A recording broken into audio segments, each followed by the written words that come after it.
चला घ्या बरोबर. हां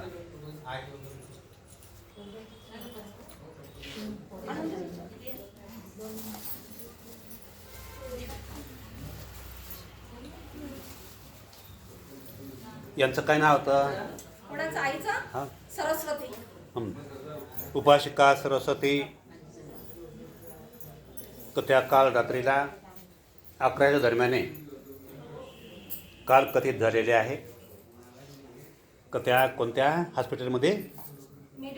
मेडिट्रिना हॉस्पिटलमध्ये का त्यांचं अकस्मात निधन झालेले आहे. का त्या बहुत वर्षापासून आपल्या बिमारीशी झुंज घेत होत्या. जीवनामध्ये त्या खूप धर्मशील प्रवृत्तीच्या होत्या. कोणी जरी बौद्ध भिक्षू आले की त्यांना भोजन केल्याशिवाय त्या जाऊ देत नव्हत्या. अशा त्या सरस्वती खोबरागडे या उपासिका या खूप धम्मवान होत्या. आणि आमच्या जुन्या उपासिका का त्या टायमाला दत्तवाडीमध्ये धर्मकीर्ती नगरमध्ये महाप्रज्ञा बुद्धविहारामध्ये तेव्हा मी इथे राहत होतो. का त्या टायमाला आम्ही अनागारिक होतो. नंतर श्रामणेर बनलो, भिक्खू बनलो. तर बहुत वर्षापासून संबंध होते आमचे. यायचो आम्ही वगैरे. खूप धर्मवान उपासिका. आवर्जून म्हणायचे. दोघंही चांगले श्रद्धासंपन्न होते म्हणा, पण या उपासिका तर बहुत धर्मवान होत्या. मला विचारायच्या, भंतेजी काय खाल? हां, तुम्हाला जे पाहिजे ते समजा आम्ही तुम्हाला चारतो वगैरे. कधी करतो हलवा वगैरे फार मोठ्या उत्साहाने बनवायच्या. उत्साहाने कोणतीही भाजी वगैरे. आणि कोणत्या समय आला असताना का बिलकुल भोजनाच्या बाबतीमध्ये विचारायच्या असत्या. कोणत्या वेळी भंतेजी भोजन झालं का? नाही झालं का? भोजन करा भंतेजी. मी भोजन करून आलो, मग हलवा तरी घ्या भंतेजी. अशा श्रद्धासंपन्न उपासिका सरस्वती. तुमचं नाव काय? केशव ना? हां, केशव खोबरागडे. हे दोन्ही पती पत्नी जिव्हाळ्याचे पती पत्नी होते, धम्मवान होते. तर त्यावेळी या दत्तवाडी परिसरामध्ये हा जंगल एरिया होता पूर्वी. इकडे यायचो. जेव्हा त्यांची माझी ओळख झाली तर तेव्हा यायची. ही संध्या ही मुलगी ही लहान होती. खूप हे मुलगी पण श्रद्धासंपन्न धम्मवान पोरगी. आणि आता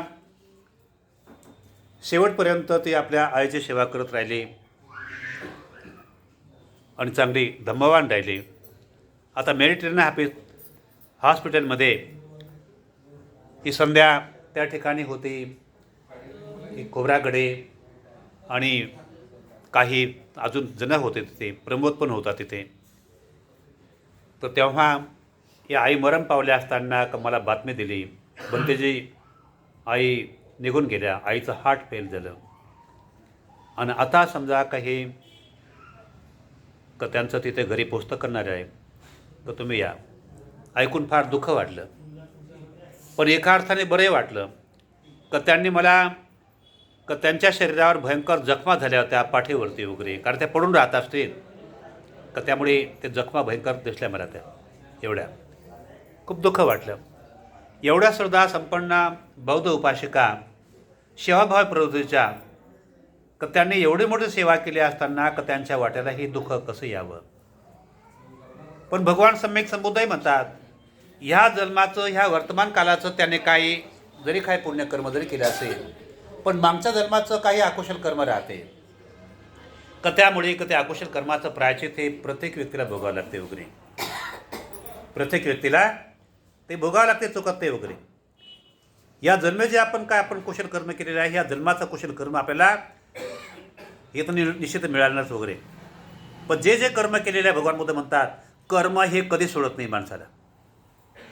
जरी समजा की ह्या जीवनात सोन्याचा जरी घास कोणीकडे चारला जरी असेल, हां, लाल पारिस हिरा माणिक मोती का तरी कर्म मात्र सोडत नसते, असं भगवान बुद्ध म्हणतात. कर्म हे मनुष्याला सोडत नसते.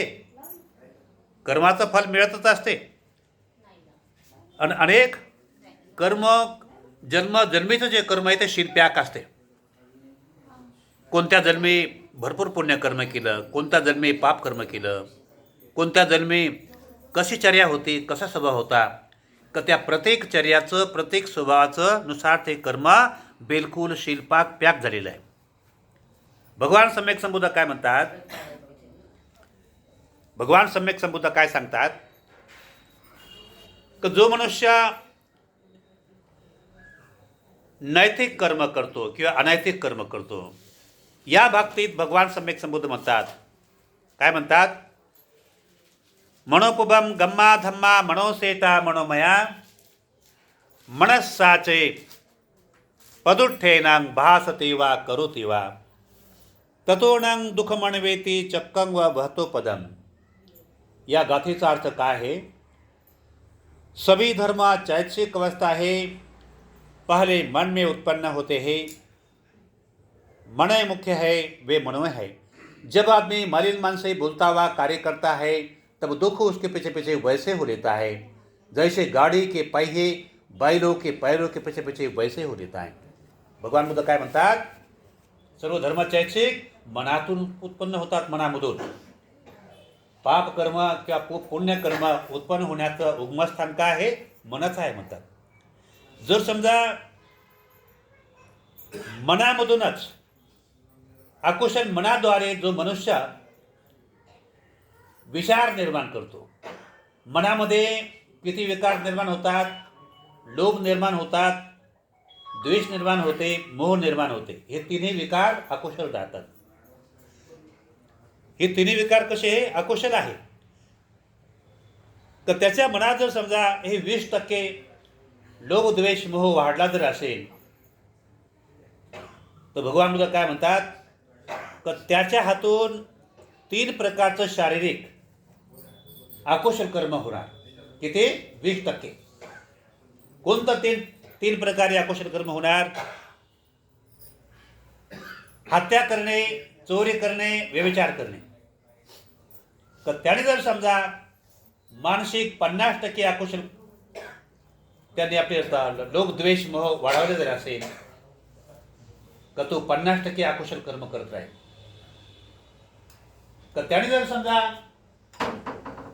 100% चित्तात हे विकार जर वाढवले असेल, कोणते, लोभ द्वेष मोह, तर तो आपल्या शरीराद्वारे 100% हत्या करत राहील, चोऱ्या करत राहील, व्यभिचार करत राहील.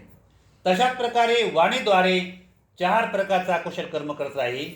100% निंदा करणे, चुगल्या करणे, कठोर बोलणे, व्यर्थाची बडबड करणे, हे 4 प्रकारचे अकुशल कर्म त्याच्याकडून होते. कायेचे 3, वाचेचे 4 आणि मनाचे 3.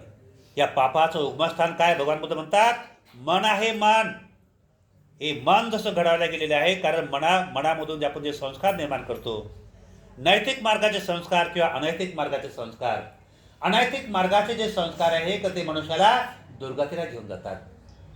त्याने जर समजा अनैतिक मार्गाद्वारे 100% त्याने अकुशल कर्म जर केलं तर मेल्यानंतर का तो मनुष्य का त्याचं 7 दिवसाच्या आतमध्ये जर त्याच्या नावाने जर समजा भिक्खूंना अष्टपरिष्कार दान जर दिला जर नाही का त्याचं कुठल्याही प्रकारचं कुशल कर्म वाढू शकत नाही. आणि म्हणून जर समजा का त्याने जर समजा त्या नावाने जर समजा अष्टपरिष्कार बौद्ध भिक्खूंना जर दान जर दिलं का त्या अष्टपरिष्कारानुसार 7 दिवसाने तो जन्म घेण्याची प्रतिसंधी घेतो आहे, म्हणजे जन्म तो घेत असतो. आणि म्हणून त्याने जन्म घेत असताना या अष्टपरिष्काराच्या माध्यमातून तर त्या मृतक व्यक्तीला का त्याचं कुशल कर्म वाढते आणि त्यानुसार का त्याच्या कुशल इंद्रियाची स्थापना होते. आणि जर समजा का त्याचं 100% त्याचं अकुशल कर्म स्थापित जर झालं, इंद्रिय स्थापन झाले, तर भगवान सम्यक संबुद्ध काय म्हणतात का तो 100% तो व्यक्ती अपंग अवस्थेला प्राप्त होईल. काय म्हणतात, त्याने जर 20% त्याने अकुशल कर्म जर केला असेल तर 20% तो अपंग राहणार, 50% अकुशल कर्म केला असेल तर 50% तर तो अपंग राहणार, 100% त्याने अकुशल कर्म केलं तर 100% तो अपंग राहणार. आणि जर समजा 100% त्याने कुशल कर्म जर केलं तर 100% तर तो इंद्रियाने तर त्याचे इंद्रियाच्या माध्यमातून त्याची स्थापना होणार आणि तो मनुष्य देवता गतीला सुगतीला प्राप्त होईल. त्याची अधोगती दुर्गती कधी होत नाही, तर त्याची देवतागती होते. कशामुळे? कुशल कर्म केल्यामुळे. आणि अकुशल कर्माद्वारे अशा प्रकारची अवस्था होते. म्हणून सद्धम्माद्वारे अशा प्रकारची महान चेतना प्राप्त होते. आणि म्हणून आज सरस्वती केशव खोब्रागडे यांच्या अनमोल पुण्यकर्माद्वारे आज भिक्खू संघ ह्या ठिकाणी हजर आहेत. तर तेव्हा या भिक्खू संघाच्या महान पुण्यप्रभावाद्वारे तर त्या सरस्वती केशव खोब्रागडे यांचं महान पुण्यपारमिता वाढो व त्यांची दुर्गती न हो. आज त्या जवळजवळ समजा का 2 ते 3, 4 वर्षापासून या दुःख यातनेमध्ये ग्रसल्या गेलेल्या आम्हाला माहीत आहे. आम्ही बहुत कामना केली, बहुत मंगल मैत्री केली, पण पूर्वजन्माचं जे कर्म आहे भगवान बुद्ध म्हणतात ते कर्म कधीच माफ होत नसते. आज वर्तमान काळात त्यांनी अनेक भिक्खू लोकांना त्यांनी भोजनदान द्यायच्या, संघानंद भंतजी यायचे नेहमी समजा त्यांना कधी वेळेवर भोजन, आम्हाला भोजन वेळेवर वगैरे कोणी भिक्षू का त्यांचा आदरपूर्वक सन्मान सरस्वती केशव खोब्रागडे फार मोठ्या सन्मानाने भोजनदान द्यायच्या आदरपूर्वक.